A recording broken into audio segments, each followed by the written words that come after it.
kayo po inapuspos ng kapangyarihan ng Panginoon. Napaganda po ng mensahe po ng ating po mga inawit.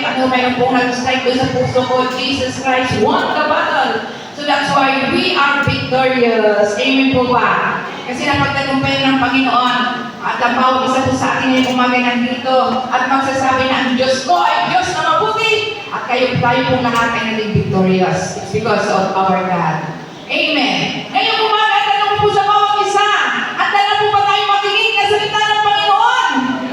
Ang pagpapala ng Diyos ngayon umaga ay pour out ng Panginoon sa bawat isa po sa atin. Kaya kailangan lang po buksan po natin ang ating pong puso sa kanyang salita ngayong umaga. So kaya palakpakan po natin ang Panginoon sa buhay na kanyang panglingkod, Bishop June.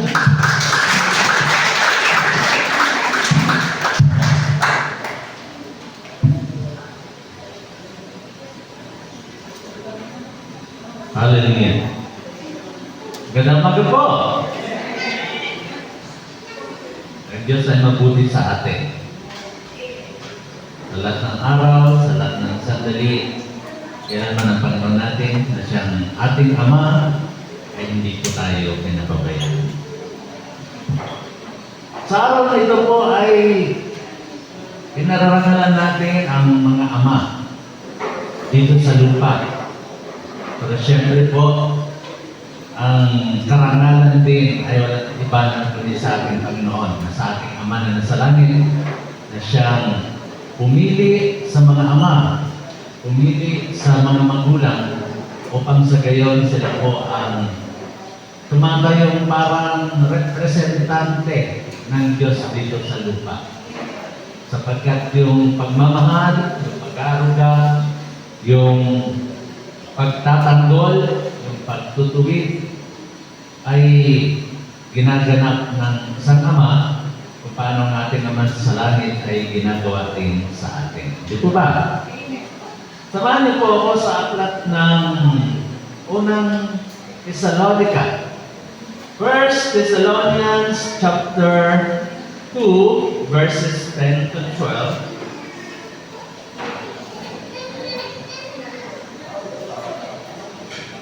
First Thessalonians chapter 2 verses 10 hanggang 12, ang sabi po, saksi ang Diyos at saksi rin naman kayo kung paanong naging dalisay, matuwid at walang kapintasan ng aming pakikitungo sa inyo na mga sumasampalataya.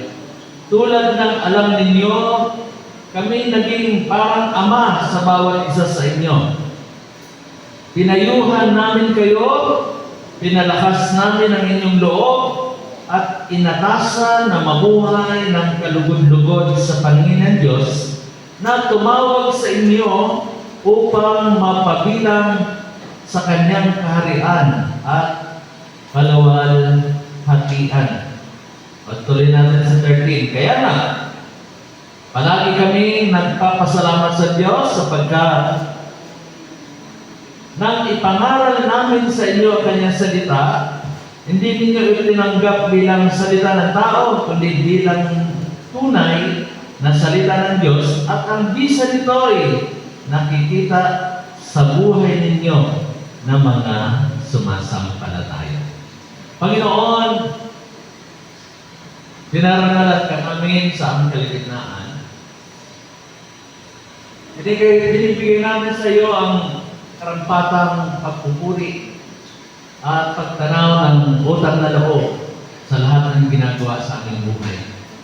Salamat po sa iyong pagpapalakas. Salamat po, Panginoon, sa iyong pagpapatibay sa aming buhay. Salamat po, Panginoon, sa iyong paghubog sa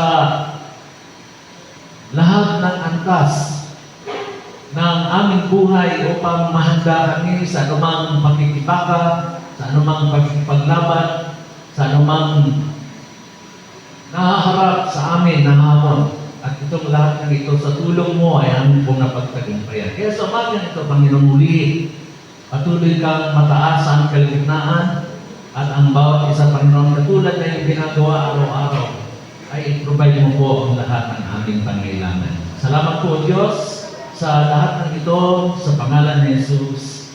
Amen and Amen. Ang text po natin ay galing po sa sulat ni Paul sa 1 Thessalonians.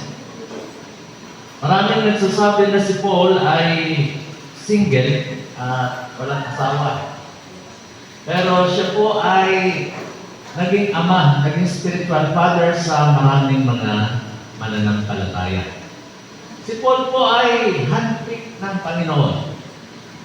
Siya talaga ang pumili sa kanya, isang dating persecutor, isang dating galing mismo sa kanyang sulat, siyang dating martyr. At isa siyang namumuso, kumbaga kumukontra mismo sa ating Panginoon Kristo at nanghuhuli, nagpapakulong at sumasang-ayon na patayin ang isang mananampalataya sapagkat hindi niya kilala ang Panginoon. Pero makikita po natin sa kabutihan ng Diyos sa kanyang buhay, nung siya po ay nakakilala sa Panginoon, 1 week pa lamang, sa loob na 1 linggo pa lamang na siya isang bagong convert, siya po ay balak ng patayin. Kaya siya tumakas sa lugar ng Damasco at siya hinugos sa pader para lamang siya makatakas. At kahit na siya po ay nangangaral ng salita ng Diyos, at tunay naman na siya po isang convert ng Panginoon, marami po ang diskumpiyado sa kanya. Hindi na naniniwala, baka ito'y pakanala, baka ito'y front lang, baka pinapadama lang tayo. Pagkatapos tayo hulihin, nag-i-spy lamang sa atin. Kaya sabi ng ilang mga sumulat ng kasaysayan, si Paul ay dumaan din ang parang nadismaya rin. Ang sabi, umuwi siya sa lugar ng Tarsus sa loob ng 2 taon. Dahil pakiramdam niya, hindi siya accepted ng mga mananampalataya. Kaya si Barnabas ay pinuntahan siya roon at dinala sa Jerusalem at ginarantiyahan ni Bernabe na siya ay tunay na mananampalataya at siya ay tunay na tinawag ng Panginoon. At dahil doon, sila binasbasan ng mga leaders ng Jerusalem at silang dalawa ay naging mag-partner sa isang missionary journey. At sinama nila si Marcos. Si Marcos po ay tunay na pamangkin ni Pedro. Kaya yung mga unang miyembro ng mga apostol, yung 12 ng Panginoon, ilan sa kanila ay magkakamag-anak at magkakakilala at katuwang sa hanap buhay kung tutuusin. Kaya base sa kanyang sulat, nalaman natin na marami pong naging anak sa pananampalataya si Paul. Si Luke ay na siyang isang doktor ay naging alagad niya at siyang sumulat ng Book of Luke. Maging ang mag-asawa na Aquila at Priscilla ay siya rin po ang nag-disciple sa kanila at nagkaroon ng sariling gawain sa tahanan na mag-asawa. At minsan na marahil ay kasama rin ni Paul sa kanilang pagmimisyon sa iba't ibang lugar. Lalo higit si Timothy. Si Timothy po ay walang binabanggit tungkol sa kanyang ama, marahil siya isang ulila na at ang kanyang lola na si Luisa at ang kanyang nanay na si Eunice. Si Eunice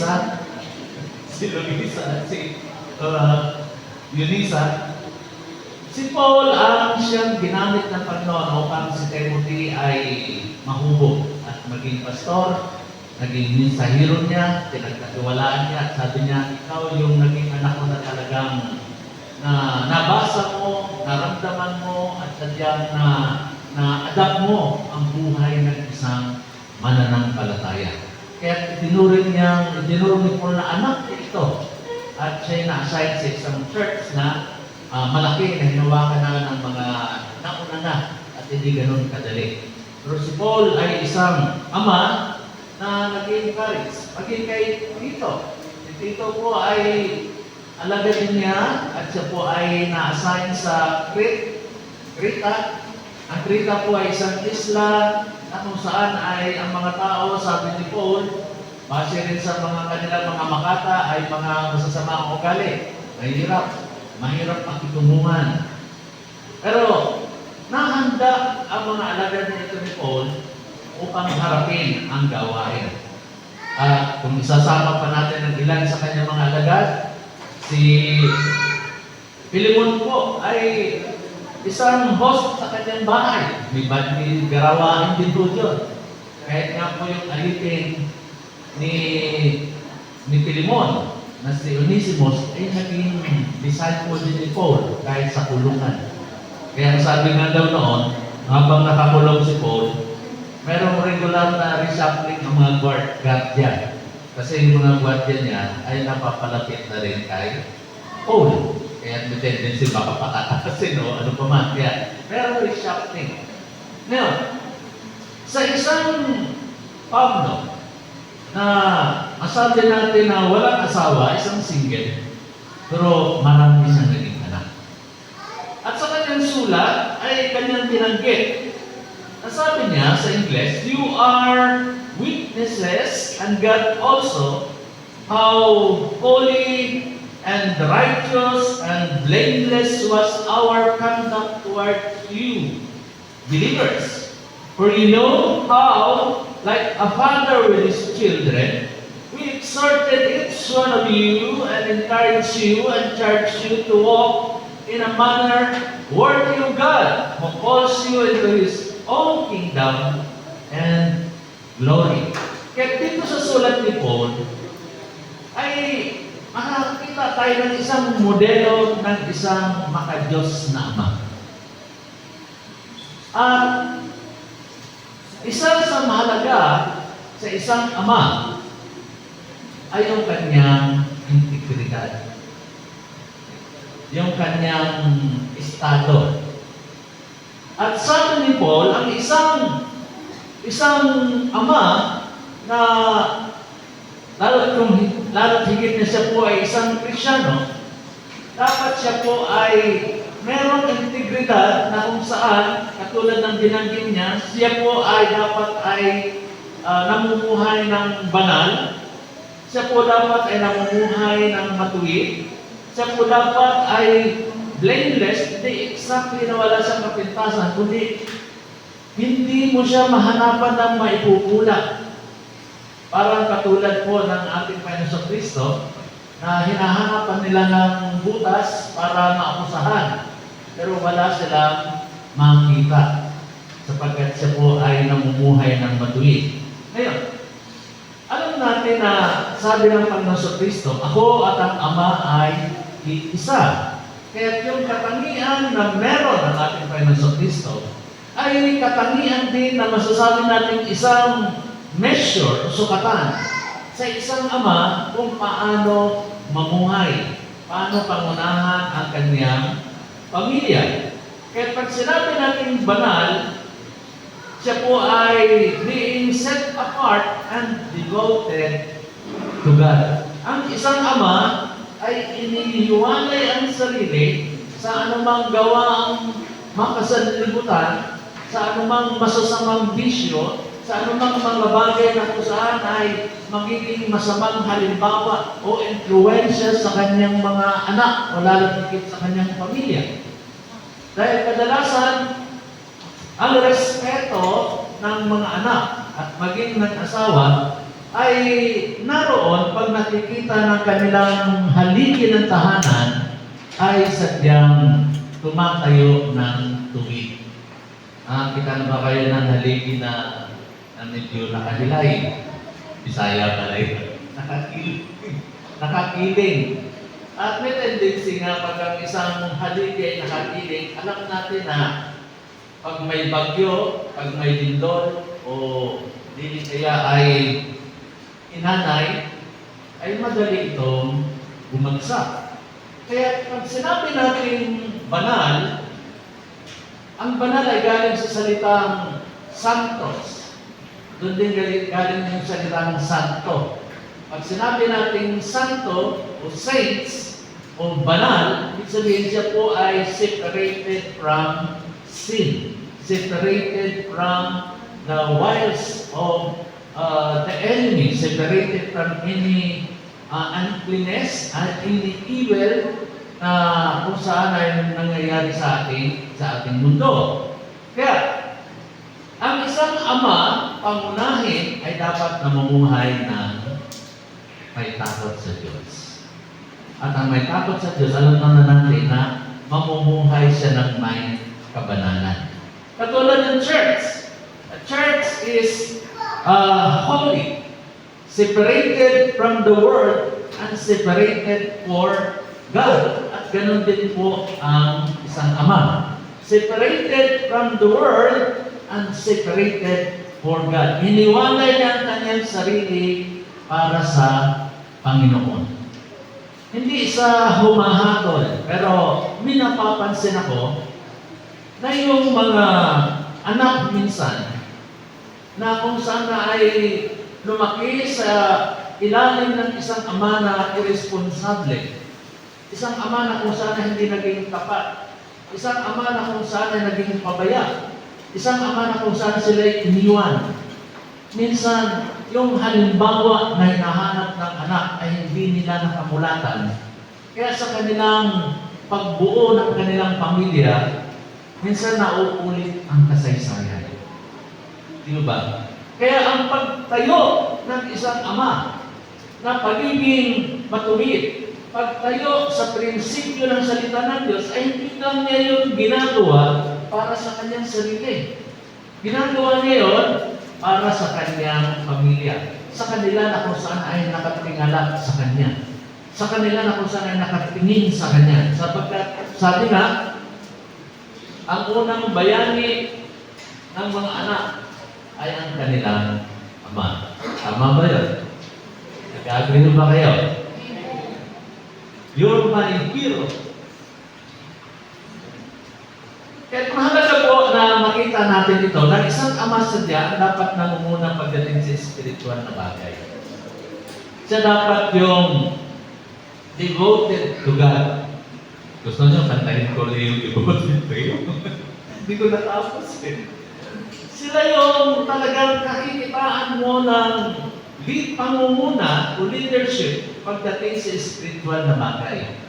Sabi nga, maaaring ma-convert ang isang ina at maakay niya ang kanyang mga anak.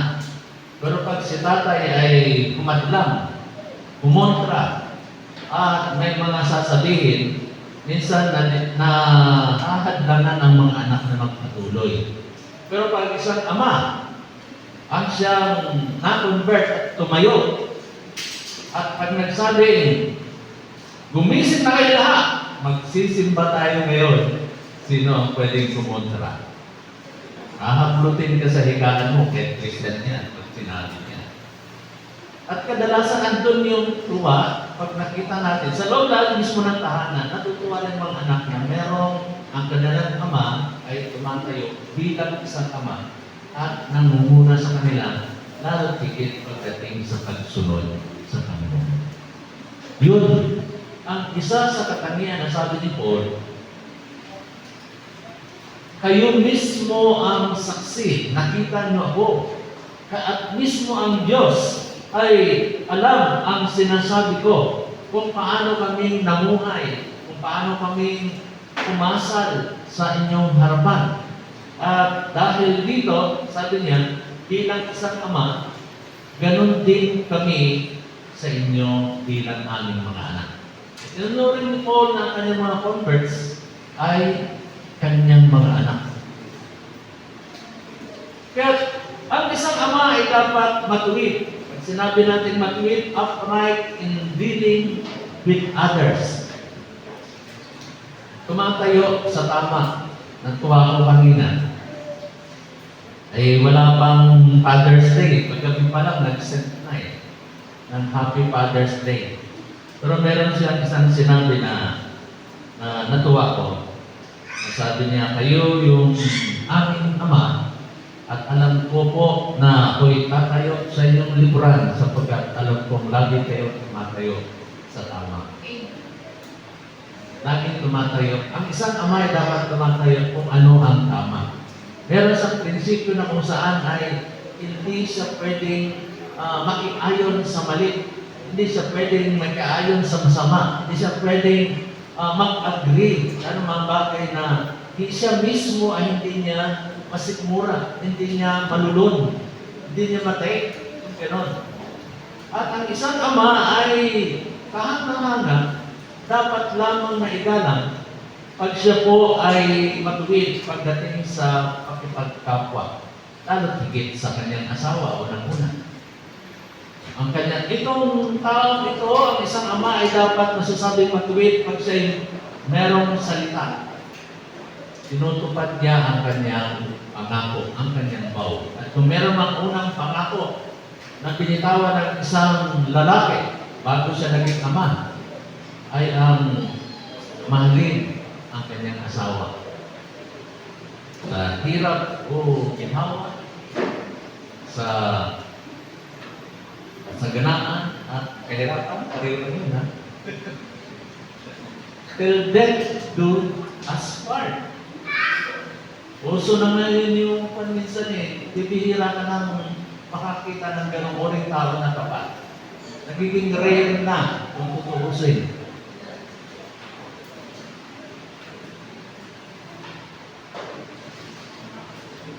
Kaya, huwag tayong mag-aayon sa takbo ng sanlibutan sapagkat hindi rin magiging maganda ang epekto nito sa ating pamilya.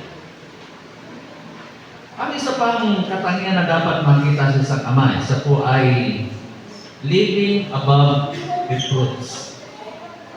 Sinisikap niya na huwag siyang mapulaan, huwag siyang makakitaan ng kapintasan. Pero alam naman natin na tayo ay patungo na sa kaganapan, patungo sa perfection. At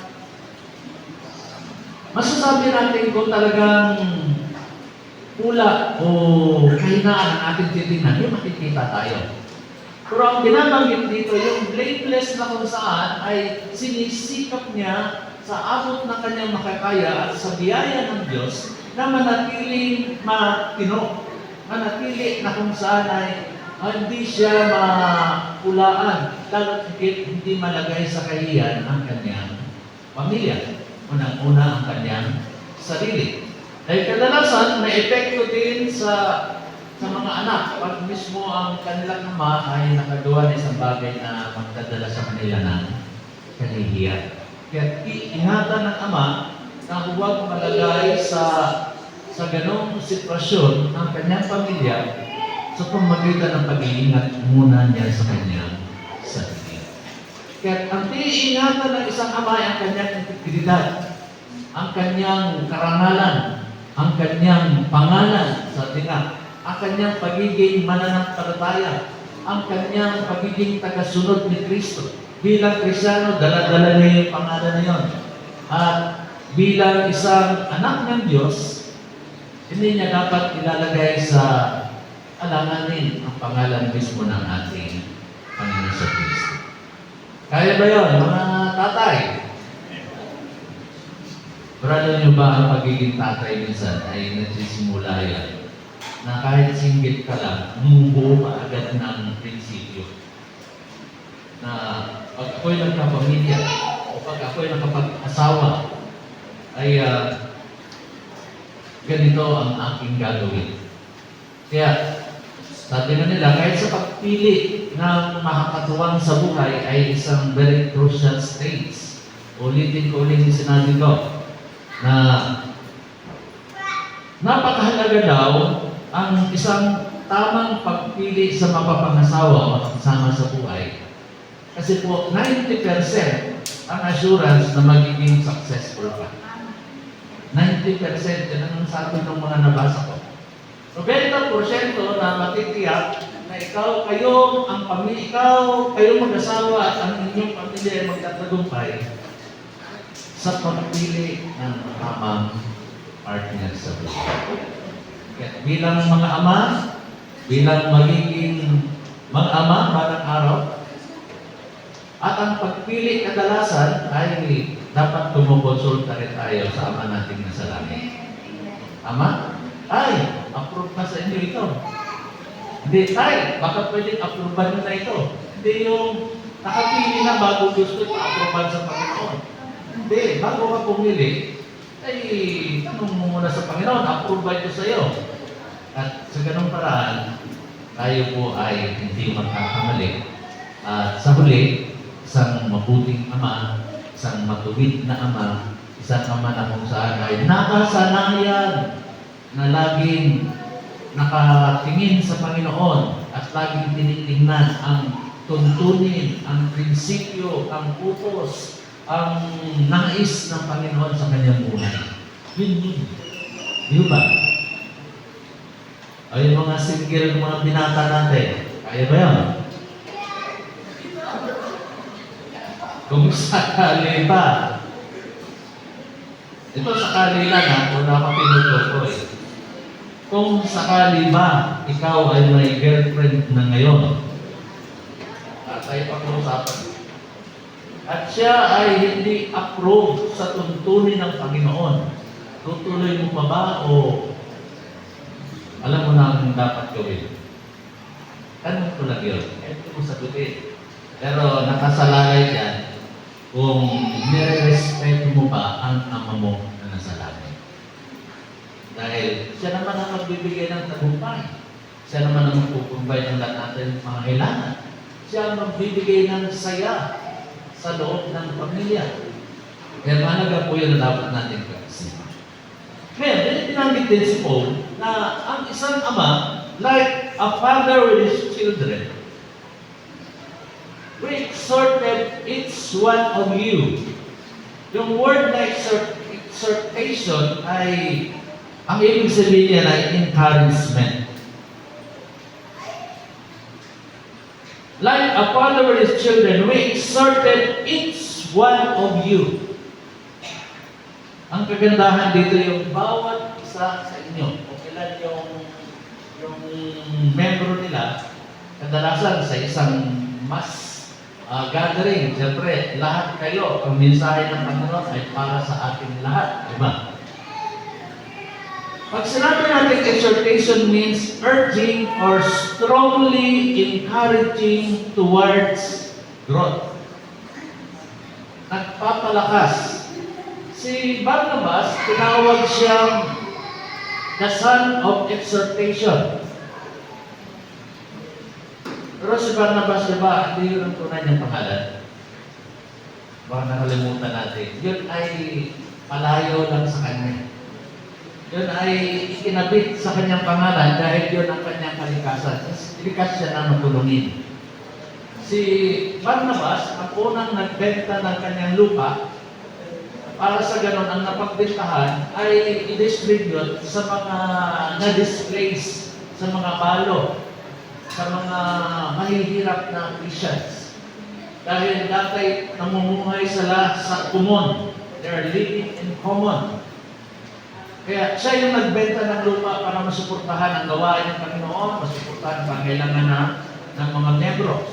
Ito namang si Ananias at si Sapphira, nagbenta din.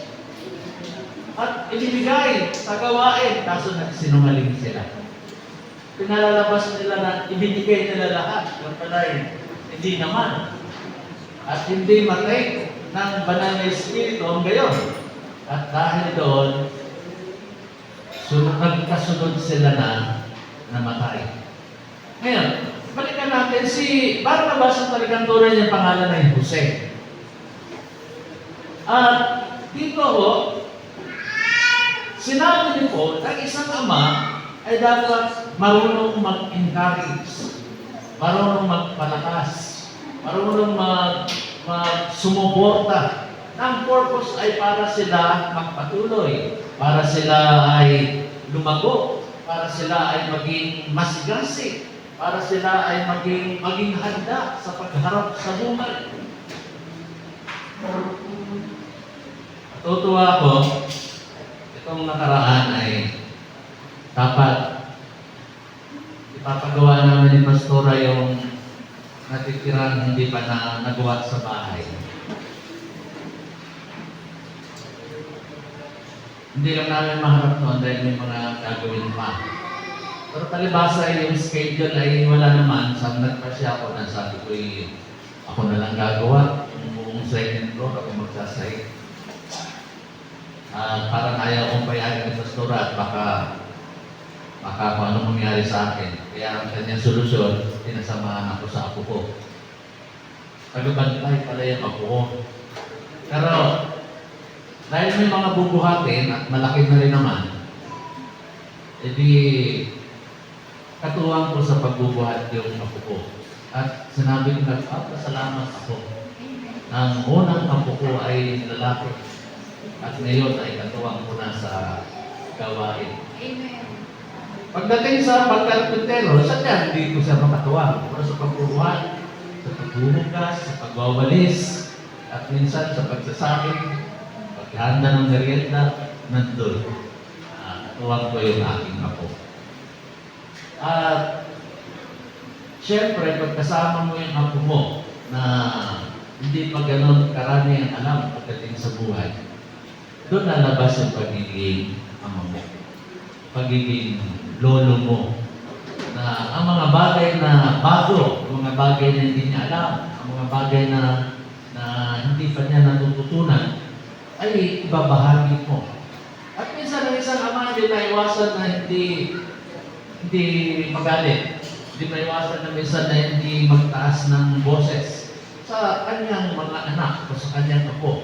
Hindi dahil sa kung ano pa man, kundi gusto niyang matuto.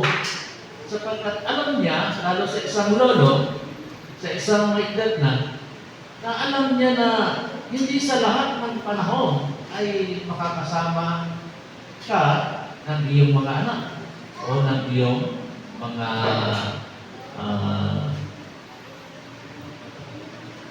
alipunas. Naghanap na may salita eh. At gusto mo na kahit sa murang gulang, kahit sa mga bagay na kung saan alam mo na madadaanan niya, kailan mo siyang may handa. Kaya kung sakali man na merong mga kakulangan, merong mga problema, may mga bagay na sa tingin ng isang ama ay ang dali-dali. Pero sa isang nagsisimula, napakahirap pa sa kanila. Doon papasok ang patuloy na pag-encourage at strongly encouraging towards growth. Nagpipilitin niya, pipwersahin niya kung kinakailangan matuto ang kanyang anak. Matuto ang isang tao na magawa ang dapat niyang gawin sapagkat yun ay isa sa kanyang pagkakatawag. Fathers guided children in spiritual and personal development. Hindi lang sa personal, hindi lang sa physical, kundi lalo higit sa mga bagay na spiritual. May binabanggit din sa Paul na sabi niya, makakabuti naman ang pagpapalakas ng katawan. Pero, mahalaga rin po na mapalakas tayo pagdating sa bagay na spiritual. Pagdating sa gawa ng Panginoon, pagdating sa mga bagay na may kaugnayan sa kalooban ng Panginoon. At yun ang nais ni Paul na ihatid sa kapwa mananampalataya.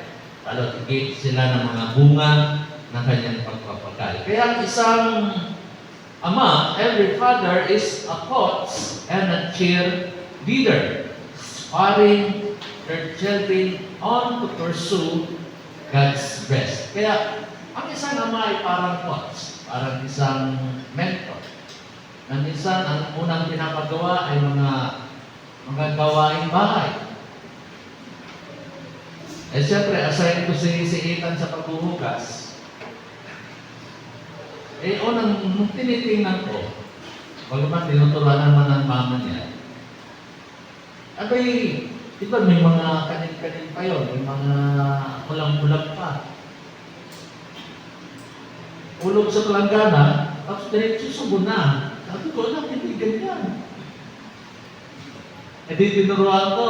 Sumunod na, tinignan ko naman, may una, kumuha na isang plato. Dito isang pamumula. Pero ito yung isang bagay na isang halimbawa lang. Tapos, hinugasan niya ng tubig. Isang plato lang, tapos sinabon niya isang plato. Tapos binalawan niya, isang plato. Tapos nilalagyan ng tatay. Kukuha ulit siya ng isa. Ako na pinigyan niya. Kaya, kailangan ng subaybay, kailangan ng turo, kailangan ng tiyaga, kailangan na i-encourage sadya ang anak. Dahil sa umpisa minsan, hindi nila alam. Nila alam na ang baleta, pag hindi mo binalawang mabuti, nakapikit pa sa plato. Ang joy, okay lang. Pag ano mo, medyo tulog-tulog pa. Humagas pa.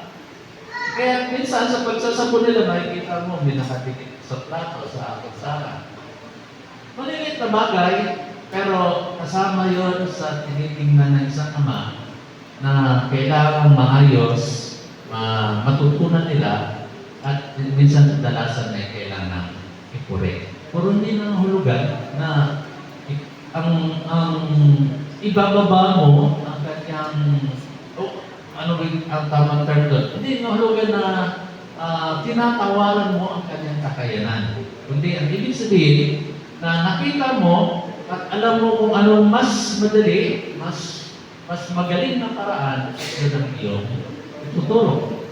Kasama yon sa encouragement na dapat gawin ng isang ama. Kaya andun yung coaching o training o teaching, pero syempre andun din yung papuri, andun din yung appreciation, andun yung rewarding. Alala ko, nung ako'y grade 1 at grade 2, grade 1 ay parang visitor lang ako, 5 years old pa lang ako ay nag-aral. Parang sama-sama lang. Yung sinamahan ko na kababata, hindi nakapasa ng grade 1. Ako ay nakapasa. Pero ang grade ko, 7-8. Average grade ko, 7-8. Nag-grade 2, 7-8 pa rin yung average ko. Pero nung nag-grade 3, ang teacher ko ay pinsang buko.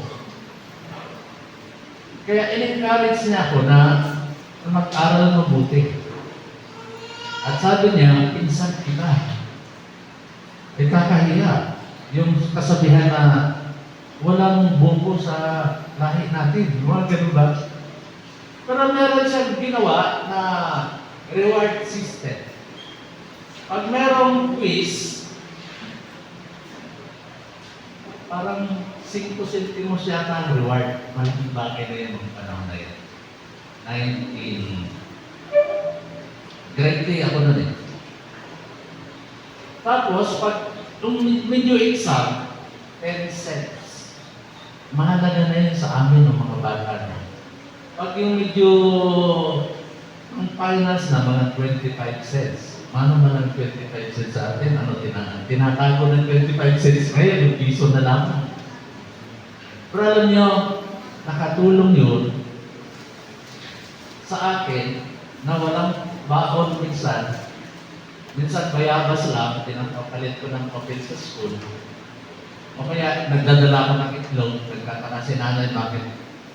Marami, ilang itlog itong inahin natin na parang nababawasan. Hindi na dapat pinapalit ko ng papel o kaya pagkain sa tindahan sa itlog.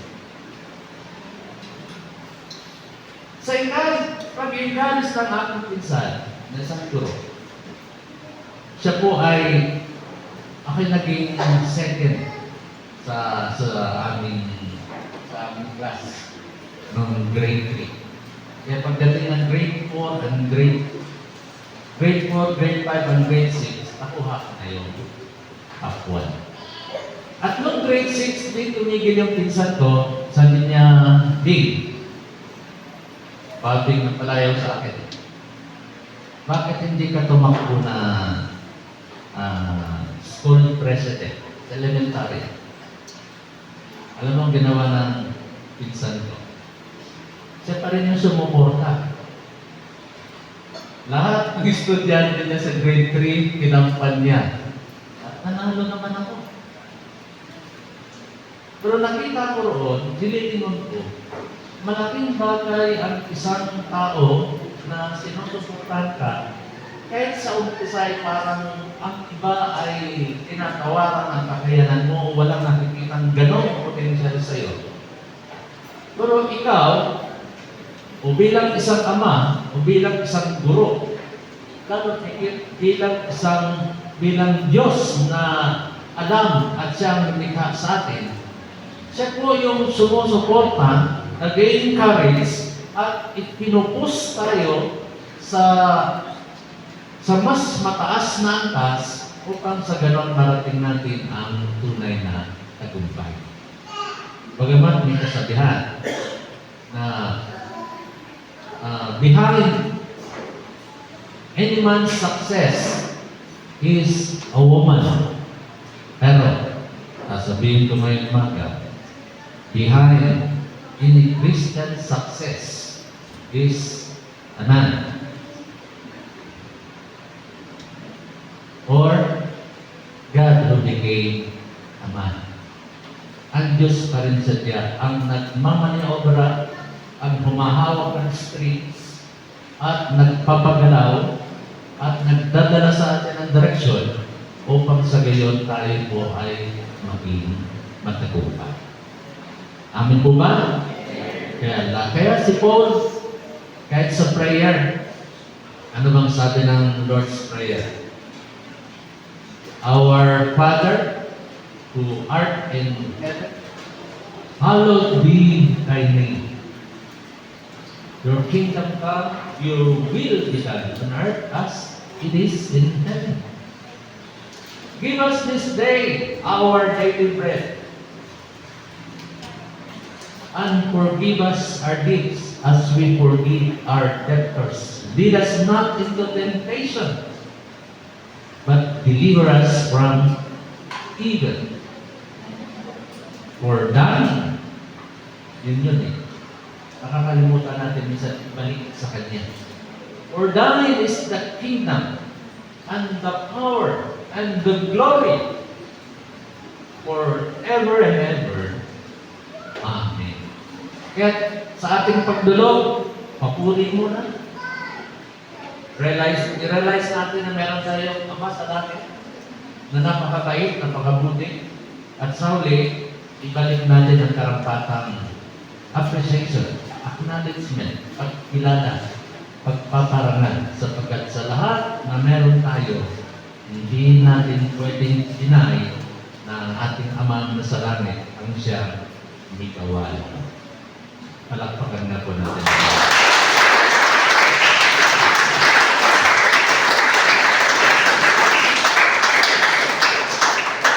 Ngayon, si Paul po ay nagsabi din ng isang ama ay nagbibigay ng aliw. Bagang binanggit yung exhorted, may binanggit din pang encourage, may pagkakaiba ito. Encouragement brings hope, peace, and reassurance. Paul wasn't harsh, he nurtured emotionally as well. And a godly father balances firmness with tenderness, creating a safe emotional state.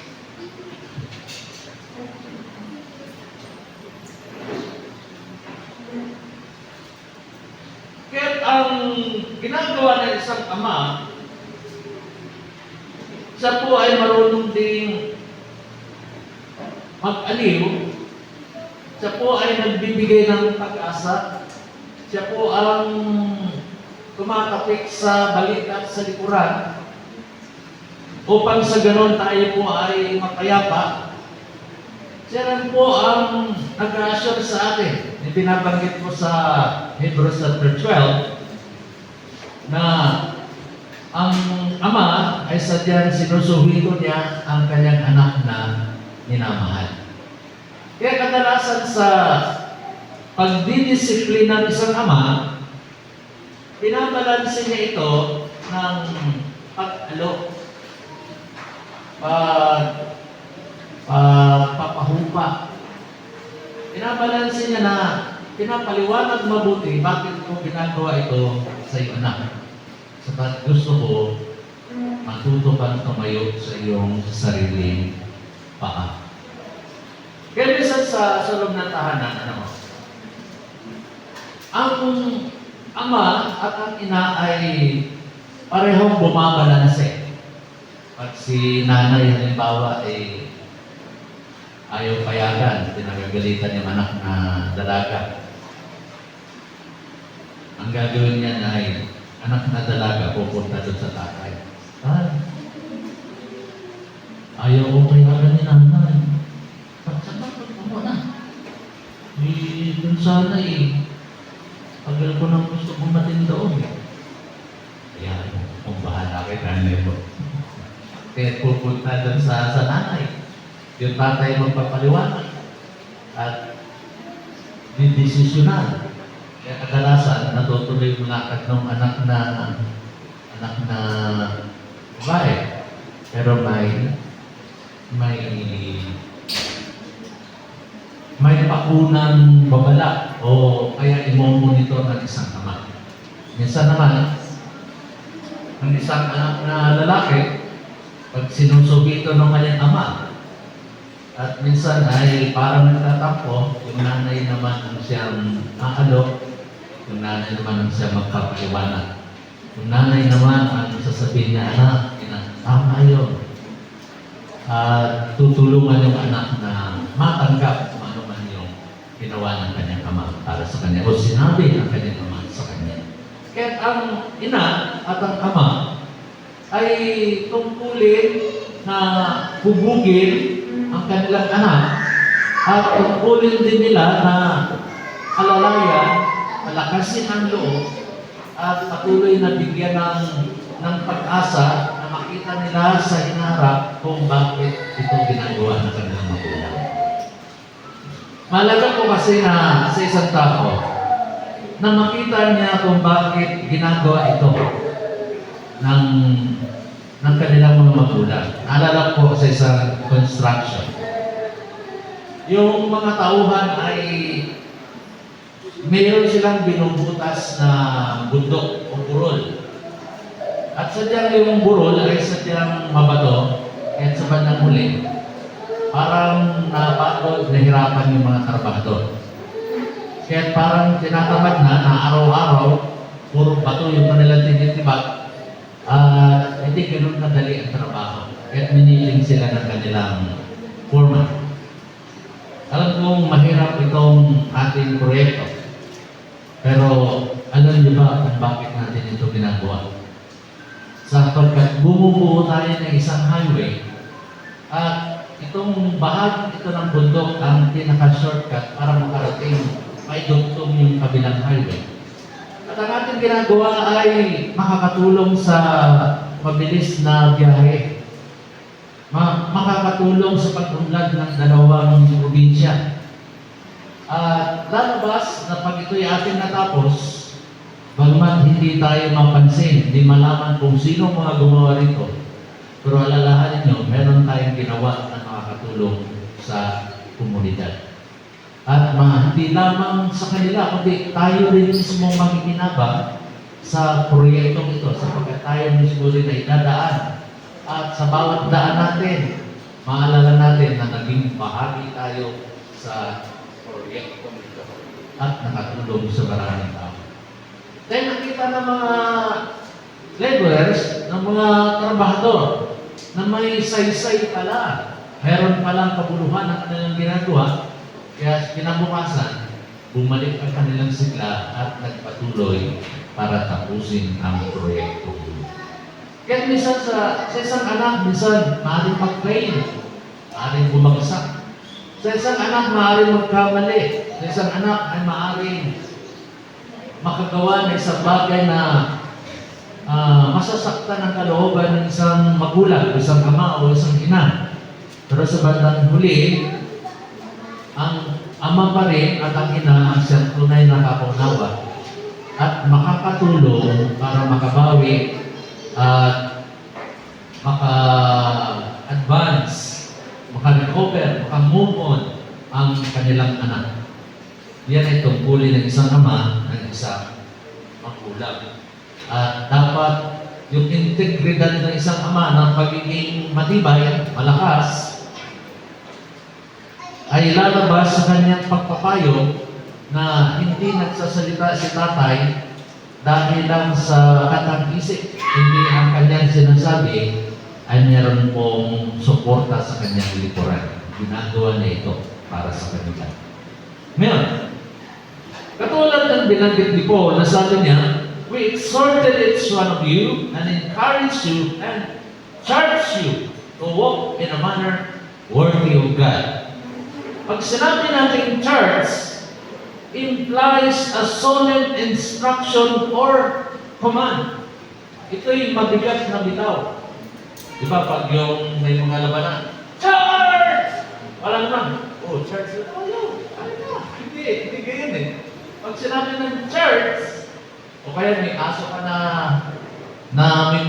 matapang, pero naghihintay ng umuto sa'yo. Pag sinabi mo, may nakitang magnanakaw at mukhang may kargada pa. Kadalasan yung aso ang pinasusugod. Church!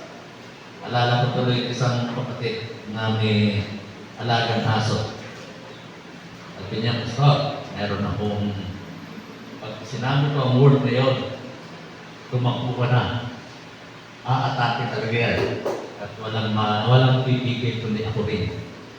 Ako na nagpunto sa kanya na gawin yung bagay na yun. Kundi ako ako yung aso niya. Pero ang aso niyon ay pagtanggol ang buong pamilya. Kaya pag sinabi niya na church, it implies a solemn instruction or command. Ito'y maliin.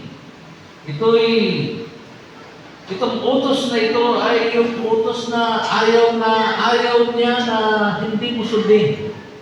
Ayaw niya na magdadahilan ka pa. Kaya pag sinabi ko, di Paul, I charge you na magpatuloy sa Panginoon. Ito yung utos na ipagtutulakan ka na gawin mo ito sapagkat ito ay napaka-importante. Fathers point their children to higher calling, living for God's glory. Kaya ang isang ama ay sadyang ipagtutulakan, tuturuan, at i-encourage ang kanyang mga anak na magpursige ang pinakamataas na pagkakatawag ng Panginoon sa kanya, sa atin. Ito po ay mamuhay ayon sa kalamalhatian ng Diyos. Yan ang sinasabi ni Paul na ano man ang iyong ginagawa, kumakain man kayo o umiinom o anumang bagay pa, gawin niyo ito para sa ikalawalhati ng Panginoon. Merong dahilan sa likuran ng bawat ating ginagawa. Lahat ng ating sinasabi, ito ay para sa Panginoon. Kaya a godly father challenges his children to live out their faith in every area of life. Katulad po ng ginagawa ng Paul sa kanyang mga alagad. Kaya merong model si Paul para sa isang ama. Meron siyang description para sa kanyang ama. Sa isang ama. At ito ay ituturing natin isang blueprint for fatherhood. Isang modelo. Isang huwaran. Isang luwad na kung saan ay doon puhubugin ang isang ama. Kahit ang isang ama, katulad ng payo ni Paul, ang isang ama ay dapat isang lalaki ng integridad. Merong integridad. Merong paninindigan. Merong karakter. Mabuting karakter. Isang taong kagalang-galang. Isang tao na kung saan ay respeto. Isang tao na kung saan ay ginagaya maging ng kapwa ama. Ang isang ama ay dapat isang encourager at the same time isang comforter. Lalahanin natin ang banal na espiritu Ang Diyos ay banal. At siya ay Espiritu. Ibig sabihin, ang Ama ay isang banal na Espiritu. At walang ibang Espiritu na banal, kundi ang Espiritu ng Ama. At ang Espiritu, ang kapuspusan, ang banal na Espiritu, ang kapuspusan din ng Diyos. Ang essence of God is on His Spirit. Kaya, ang sabi ng kasulatan, the Holy Spirit is a comforter, taga-aliw, taga-tapik, taga-encourage, taga-bigay ng bagong pag-asa.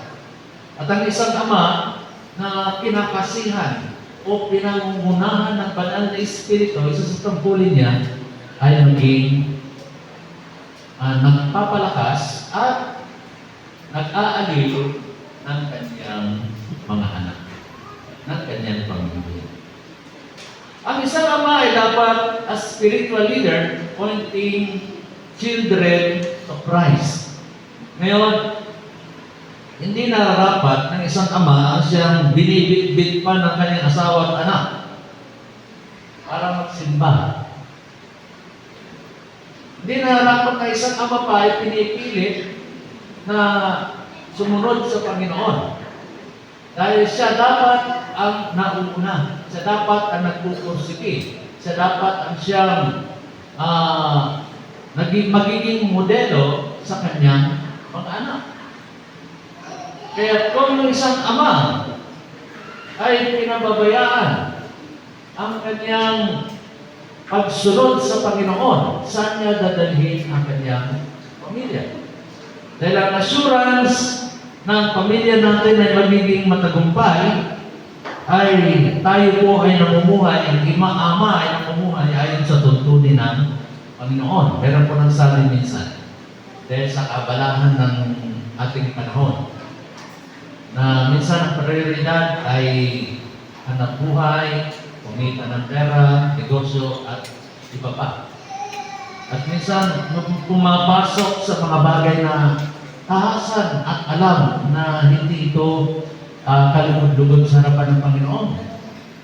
Pero may nagsabi minsan na anuman ang tagumpay sa sanlibutan ay hindi mo pwedeng itumbas sa failure mo sa loob ng tahanan. Na para bang nag-fail ako sa tahanan ko, tagumpay naman ako sa labas. Walang sense sa yun. Dahil kung ikay naging matagumpay, kung naging maayos ang pamilya mo, kahit simple lang buhay nyo, masasabing tagumpay ko yun sapagkat nagampanan mo, nagampanan natin kung ano ang ating pagkakatawa. Malinaw naman sabi ng Panginoon, dapat alam natin ang ating prioridad. What profit a man if he gains the whole world and lost his own soul? Kaya anong saysay mapakinabangan mo o makamit mo ang mga bagay na masituturing na tagumpay sa sanlibutan o sa mundong ito kung wala naman ang iyong kaluluwa? Minsan, merong nakaparinig sa Panginoon na para ba ang kanyang pinapayawati kay wala kang karapatan na atulan kami. Ang sabi ng Panginoon, hindi ko kayo hinahatulan. Naparito ako hindi para humatol. Pero, ang aking salita na binibitawan o pinangangaral ang siya mahatol sa inyo balang araw. Sinasabi ng Panginoon ng sukatan. At nasa tao ang hakbang upang umayon doon sa sukatan na yun. Sapagkat pagdating ng panahon, nahaharap na sila sa final judgment, yung salita, yung nakasulat, yung constitution, yung batas, yung tuntunin, yun ang magiging sukatan. At yun ang hahatol. Kahit anuman ang ating mga dahilan. Kaya ang pagiging mabuting ama ay hindi isang option. It is a must. Kailangan. Kailangan, lalo tigit sa ating kapanahunan. Kaya sa mga ama, live out your high calling as a father. Isang mataas na pagkakatawag ang pagiging ama. Isang posisyon ng authority. May kakayahan ka na manindigan, magbigay ng utos, isagawa ang isang bagay. Ikaw yung final say. Isang karapatan yun, isang otoridad na ama sa loob ng tahanan, ang siyang may final say. Siya yung pinuno, siya yung leader, siya yung binibigyan ng Panginoon ng otoridad na isagawa ang kanyang kalooban. Meron na nagsabi, kung si Adan daw ay hindi pumayag na kagatin yung mansanas na bigay ni Eva, hindi dumalo yung kamatayan. Pero dahil inaproban niya, nangyari ang ayaw ng Panginoon. Ang naparusahan sanay si Eva lang ay yung Panginoon. Hindi ako pumayag, pero kumain mo yung binigay niyo sa akin. Ayan mo, ilan pa ba ang tadyang mo? Isa pa lang naman kulang yan, marami. Sige, papalitan ko. Pwede. Pero dahil pumayag si Adan, siyang nagbigay ng pirma, siyang nagbigay ng seal. At dahil doon, kailangan maganap ang sinasabi na pag kumain kayo ay mamamatay. Hindi naman agad na namamatay, pero yung kamatayan, physical ay nangyari. Kaya gumawa ng bagong plano ng Panginoon, ang restoration. At doon pumasok ang ating Panginoong Kristo. Na noon pa man, ay ang Diyos ay meron ng katawan. Kaya sabi niya, let us make man according to our image and likeness. Tumutukoy mismo na noon pa man, ang ating Panginoong Kristo ay buhay na o nag-i-exist na. Kaya sabi niya, before Abraham was, I am. At siya rin nagsabi na sa Revelation chapter 1, I am the Alpha and the Omega. Ang pwede magsabi lang nun ay ang Diyos Ama. Pero sinabi mismo ng Panginoon Kristo, nang aagaw ba siya ng titulo? Hindi. Kaya siya mismo nagsabi, ako at ang Ama ay iisa. Kaya, isang mataas na pagkakatawag, live out your high calling as a father. Your words and actions shape your children's lives and faith. Nakatingin ang iyong mga anak, ang iyong pamilya sa iyo. At ang iyong sinasabi, ang iyong buhay, ang iyong mga ginagawa, ang siyang puhubo sa buhay ng inyong mga anak. Nasaan ang mga ama? Nasaan ang mga tinawag ng Panginoon? Nasaan ang tinayo ng Diyos? Na kung saan ay magsisilbing modelo. Yun ang kanilang titingnan. Meron silang haharapin. Sino ang kanilang titingnan o gagayahin? Nadaan na ito ni tatay. Ano man ang gagawin ko? Pwede ako magtanong. Pwede ako humingi ng payo. Paano kung walang integridad ang tatay? Paano niya papayuhan ang isang anak? Na, huwag kang maninigarilyo. Na, punta ka nga sa tindahan. Bili mo kong ng stick. Ano ang integridad doon? Di ba? Kaya, sa lahat ng narito, sa mga anak, honor and support the fathers in your life. Encourage them to walk in God's strength, not their own. Malaki po ang natutulong ng pamilya para ma-encourage ang mga ama, ang ina, na magpatuloy sa Panginoon. Alam niyo, kahit paminsan-minsan, yung simple appreciation sa ginawa ng ating magulang o ng mga taong nakapag-contribute ng mahalagang bagay sa ating buhay. Yung may marinig man lang na konting appreciation. Kahit na walang regalo, walang in-kinds, walang mga physical o material na bagay. Pero yung makapagbigay ng sulat na simple lang, o words na simple lang, ng direkta. Huwag nyo nang i-post doon sa Facebook, ay, ganito ngayon, pinakamamalaki kita sa buong mundo, para sa akin. Okay naman. Pero kaya mo bang sabihin ng personalan niya? Mas magaling. Baka yakapin ko pa ng tatay. Sa sobrang tuwa. Pero isang bagay, sa isang ama, di natin kaya ito sa sarili natin lakas. Kundi sa tulong ng Panginoon. Panginoon, ikaw ang nagbigay sa akin dito. Panginoon, hindi ko ito kaya. Ito responsibilidad. Si Moses, kung titingnan natin, sa umpisa ay yung siyang magiging pinuno ng Israel at siyang magdala sa Israel palabas ng Egypt. Kahit si Moses ay trained ng Egypt, alam niya ang mga patakaran sa loob ng Egypt. Pero makikita natin, ang Diyos ang umalalay kay Moses. Ang Diyos ang nagtanggol kay Moses. Isa na itanong ko, yung sinasabi ni Moses na hindi ako mahusay magsalita. Mismo ang Diyos ang naniniwala sa kanya. Pero bakit binigyan siya ng spokesman? Napansin ko na pag si Moses ay nagsalita, may nagagawa siyang mali. Mabuti pa, huwag ka na magsalita, ako magsasabi sa iyo, ipasa mo kay Aaron, sila ang magsasalita. Kaya minsan, nung si Moses ay nagsalita, itong tubig niyo! Nagkalit ang Panginoon.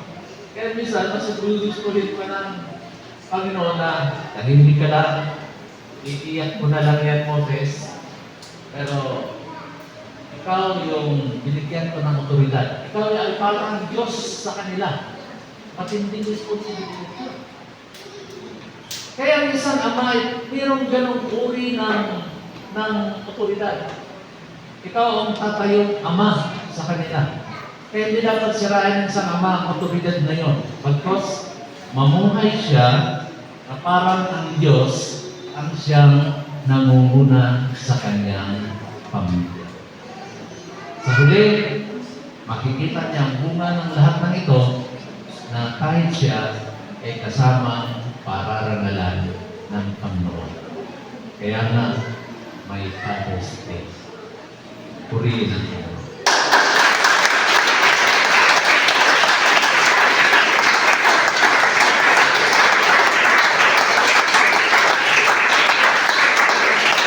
Bakit ang kaya natin tumayo ngayong umaga?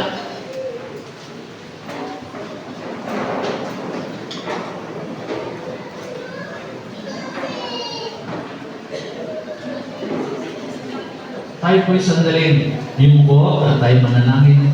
Panginoon!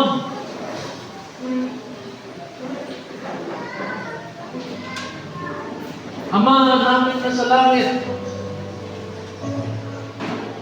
salamat po sa iyo sa kabutihan mo. Salamat po sa lahat ng iyong ginawa sa aming buhay.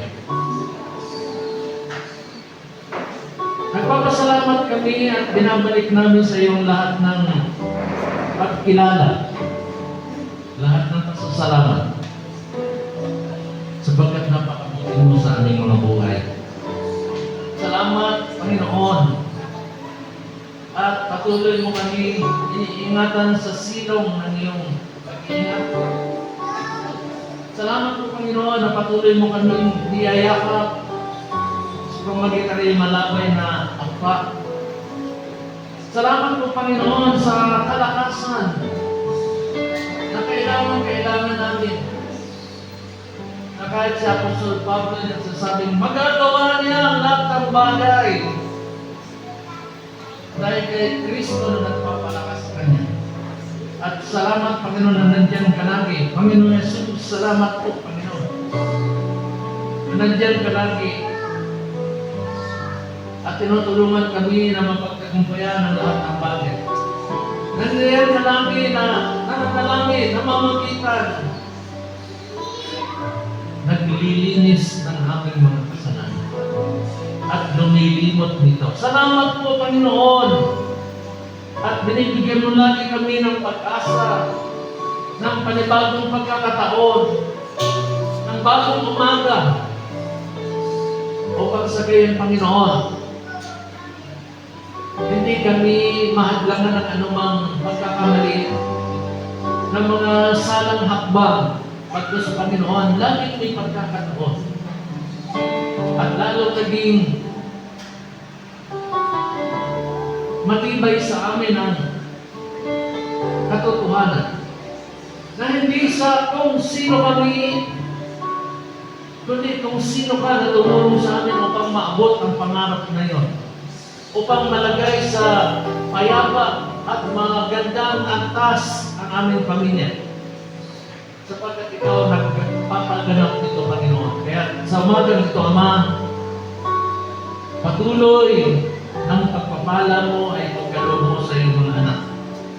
Sa bawat pamilya, particularly o Diyos sa pinuno na nilagay mo sa loob ng tahanan.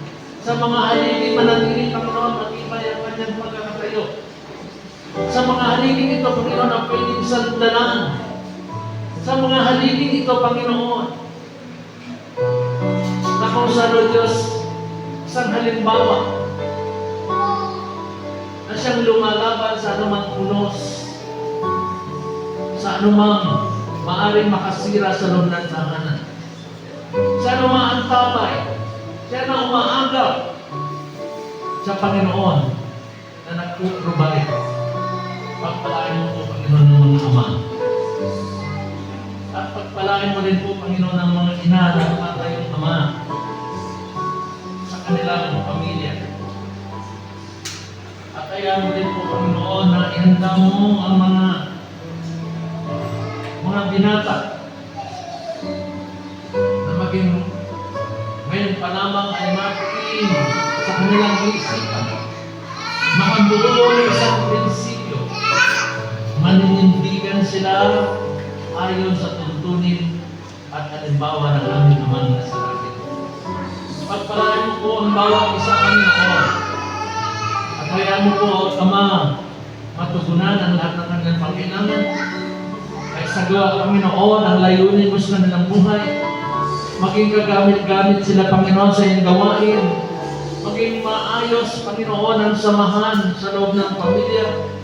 Magsisilbing isang matibay na bigkis na kung saan ang manatiling nagkakaisa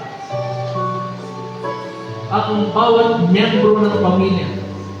Mula sa mga musmos, Panginoon, maging sa kanila, Panginoon, na malawak na ang karanasan sa buhay. Pagpalain mo lahat ng ito, Ama. At isang kasiyahan sa amin, at muli kaming lilingon at lilingon. Muli kaming laging titingala na meron kaming Ama sa langit. Na sa lahat ng ito ay tinulungan kami at hindi kami pinabayaan. Kaya sa umagang ito, Panginoon, pagpalain mo ng lubos, lapis ang iyong mga anak, at ikaw, Panginoon, mataas sa bawat pamilya. Sa pangalan ni Jesus, sa pangalan ni Kristo, ito po ang aming